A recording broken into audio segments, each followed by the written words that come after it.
Obligación de dar suma de dinero.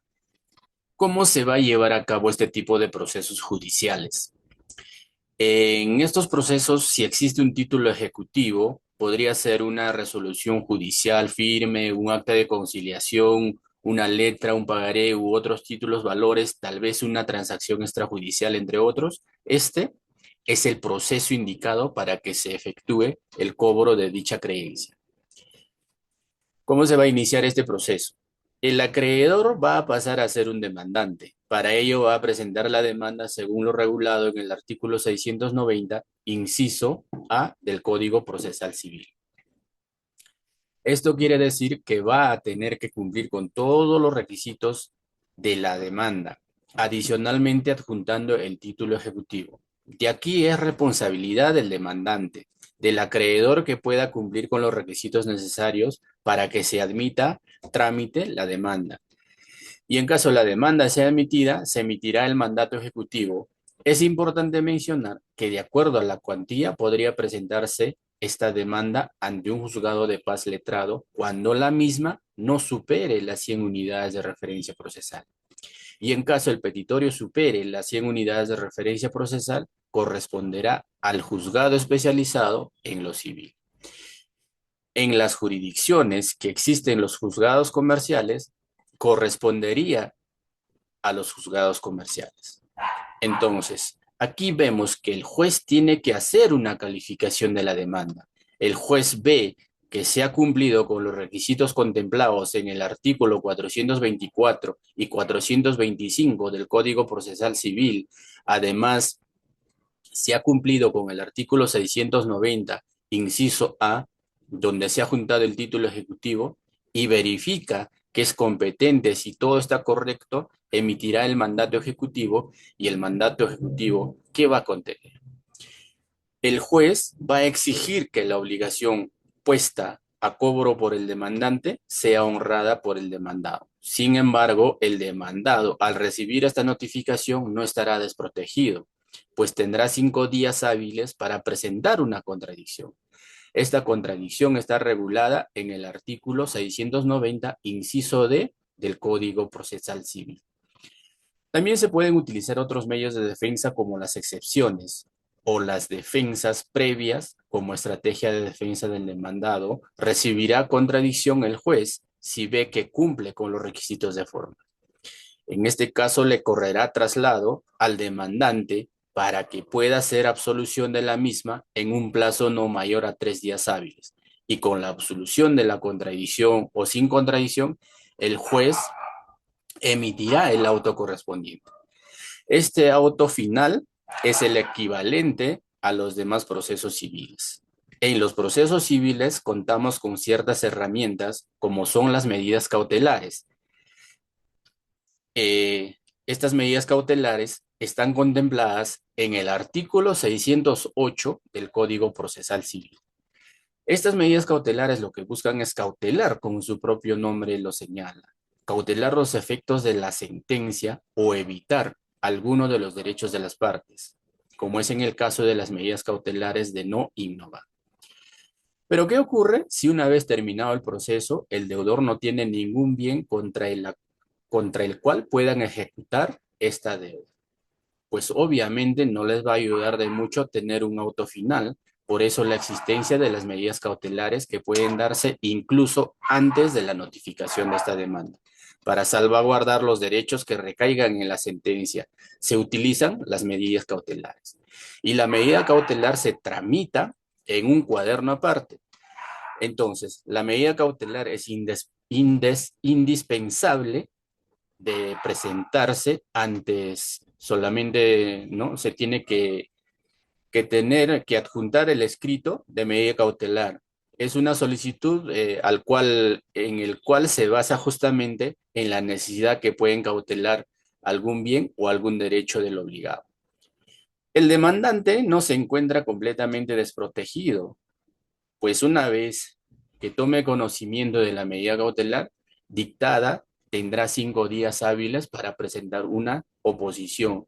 Y en esta oposición, pues él tendrá que contraargumentar por qué no es necesario la medida cautelar en su contra. no habría que determinar para cada caso específico cómo plantear la oposición. Igualmente, la oposición le correrá traslado al demandante y el demandante, perdón, el demandante absolverá la misma, con lo cual el juez resolverá este cuaderno de medida cautelar. Sin embargo, el auto que emita el juez acerca de la medida cautelar también puede ser impugnado. Es muy importante para el caso de las personas que firman sin leer, y en el caso de los acreedores ya saben que tienen herramientas procesales para poder recuperar sus activos. Gracias.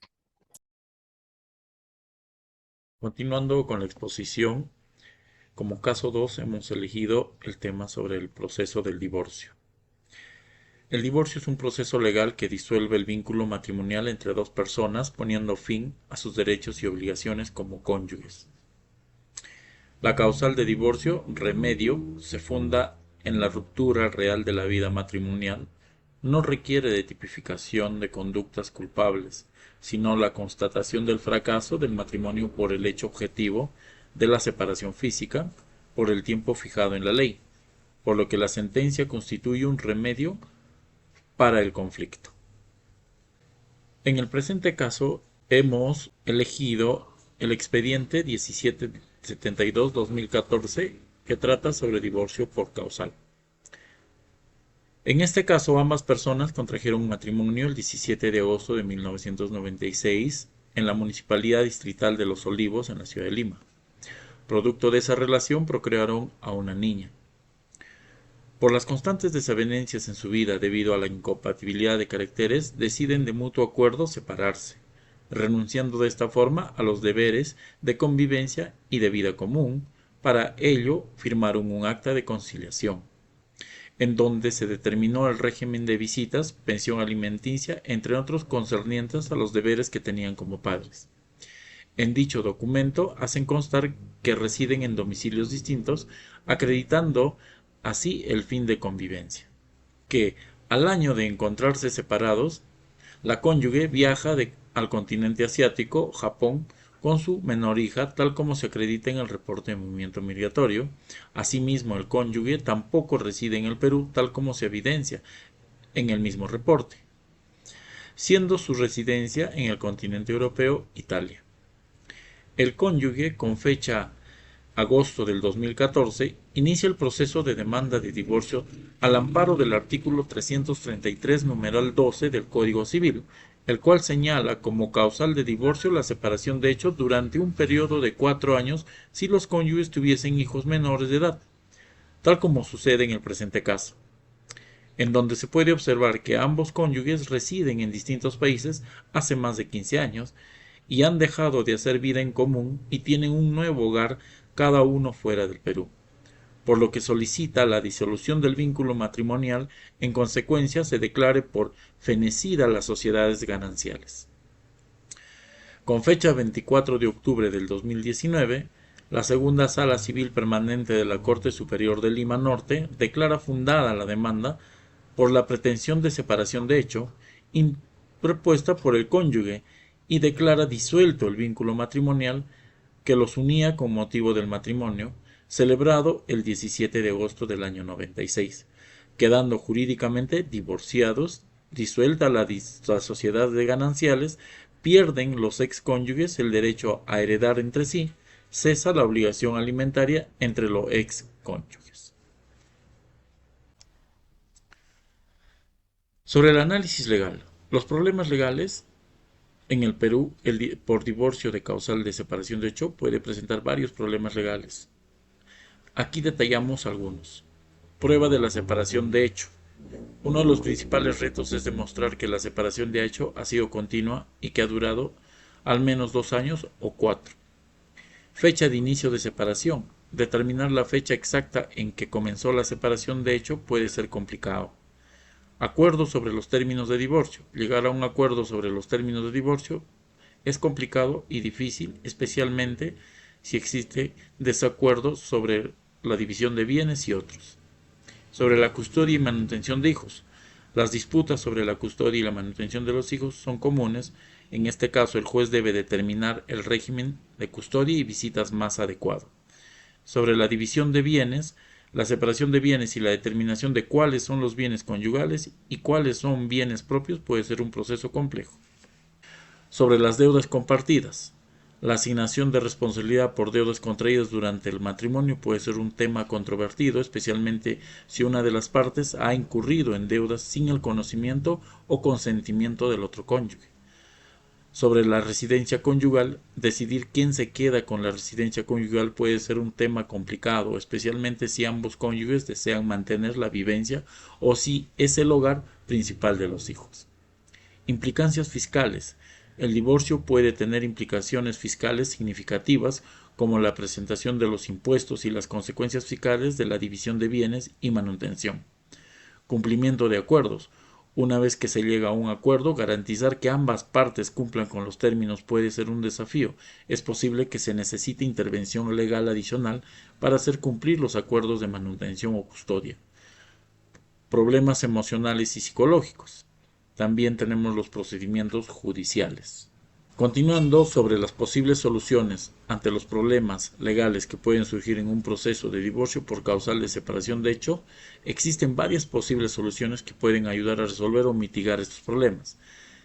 En el caso de la prueba de separación de hecho, es necesario realizar la recolección de pruebas, es decir, documentar la separación de hecho con pruebas claras como recibos de servicios públicos a diferentes nombres, direcciones, contratos de alquiler, testimonios de vecinos o amigos o correspondencia oficial.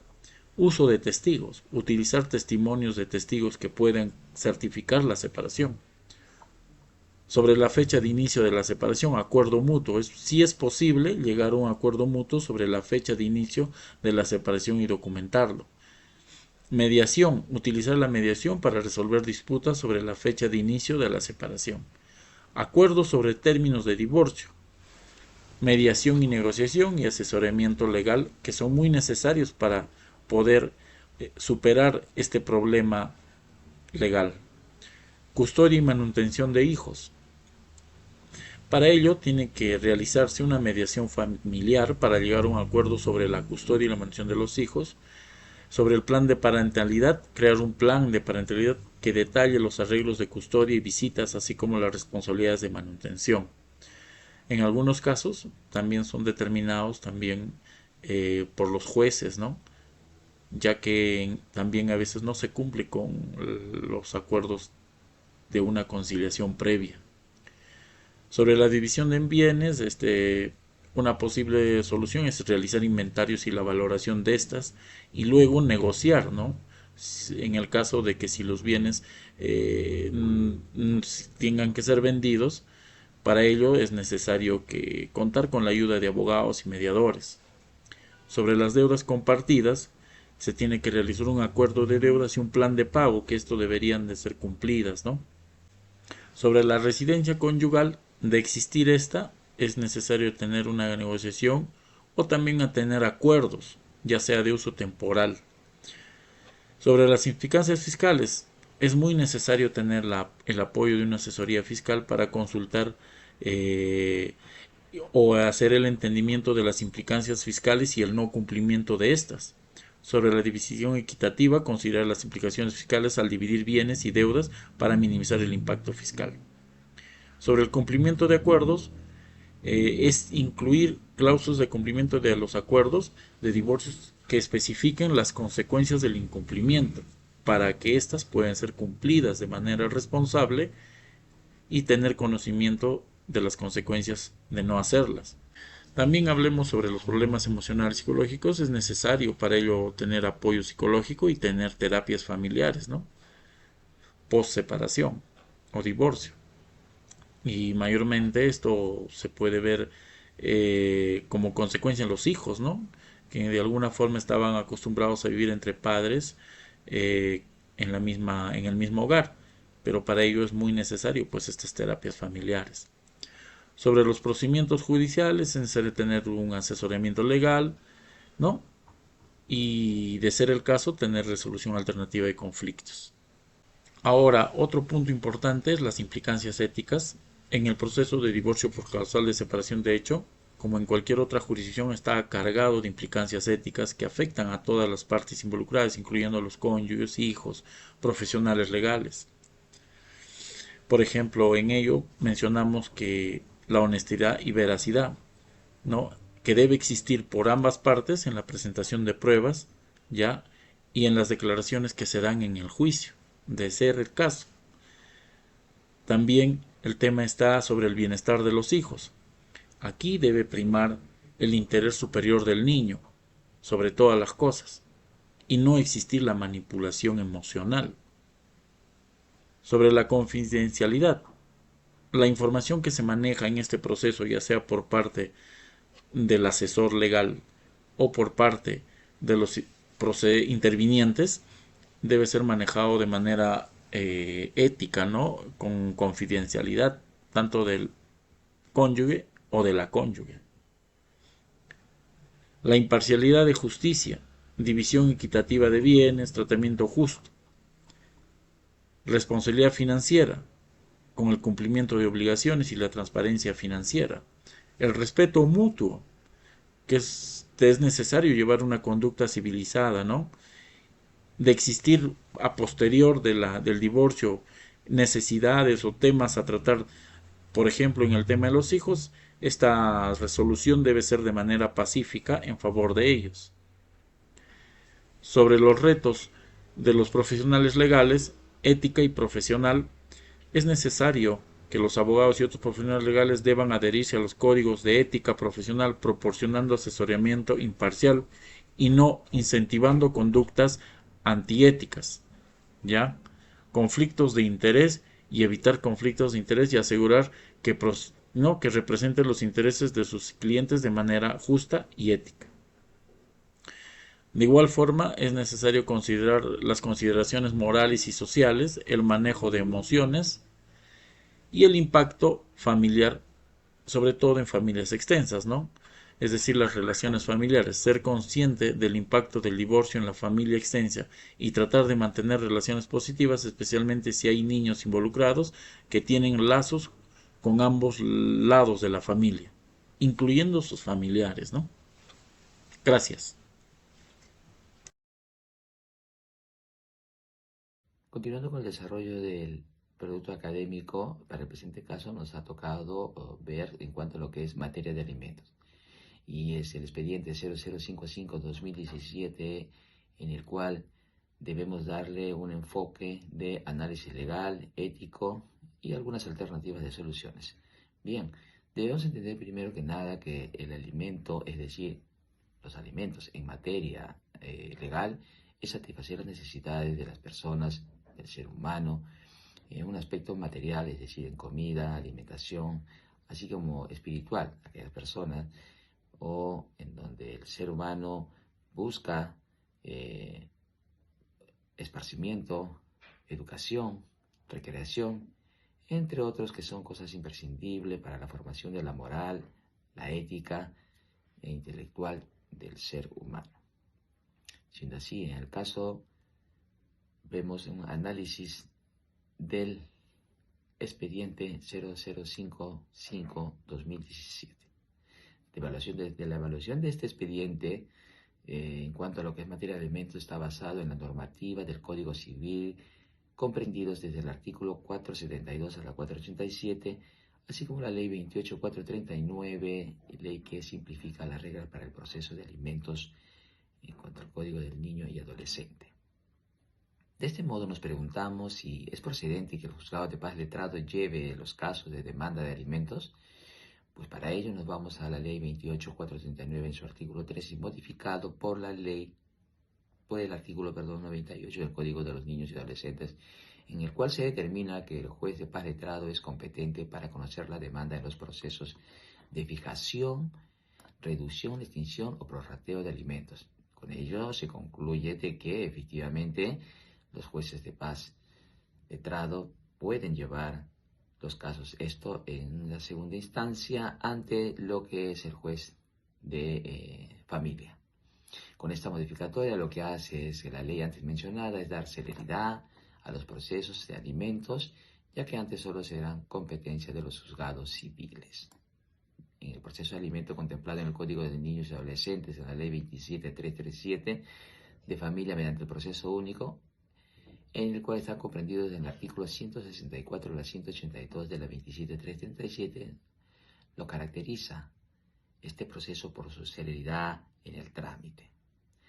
Las implicancias éticas en cuanto a este resultado de este expediente, podemos manifestar que nuestra sociedad en su desarrollo requiere la implicancia de nuestro ordenamiento jurídico y que se mantenga como propulsor de la emisión de las resoluciones o sentencias enmarcadas en la ética.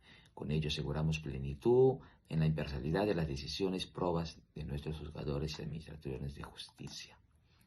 En esta misma sentencia, en cuanto a materia de alimentos, que después de esclarecer la petición del demandante, que esto es en cuanto a que la demandada otorgue una pensión de alimentación que cubra alimentación, habitación, vestido, entre otros, el juez falla declarando fundada la demanda a favor del demandante. De esta forma, lo hace de una manera objetiva y materialmente justa. Es así también que el juzgador ha tomado en consideración que todas las pruebas deben ser vistas o analizadas en conjunto para que pueda sacar conclusiones en búsqueda de la verdad. Y es que cuando existiera un dilema ético, esto en cuanto a que los preceptos morales o las obligaciones éticas pueden prevalecer los derechos para el presente caso, cumpliendo los valores éticos fundamentales de los alimentos.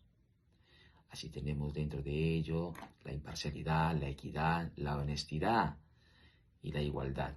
En el último caso, la igualdad se ve claramente en la resolución, en la sentencia sobre el otorgamiento del término monetario en partes iguales. Pues así la aplicación de valores y principios éticos es fundamental en el buen desempeño de los administradores de justicia, en la virtud de que los jueces y magistrados comprenden los criterios para diferenciar sus acciones en los procesos, estableciendo jerarquías de valores y determinando cuáles son buenas y cuáles no, o quizás cuáles son justas o cuáles no. En ese sentido, los magistrados defienden la integridad de los derechos peticionados en cada una de las demandas efectuadas. A este mismo expediente vemos posibles soluciones.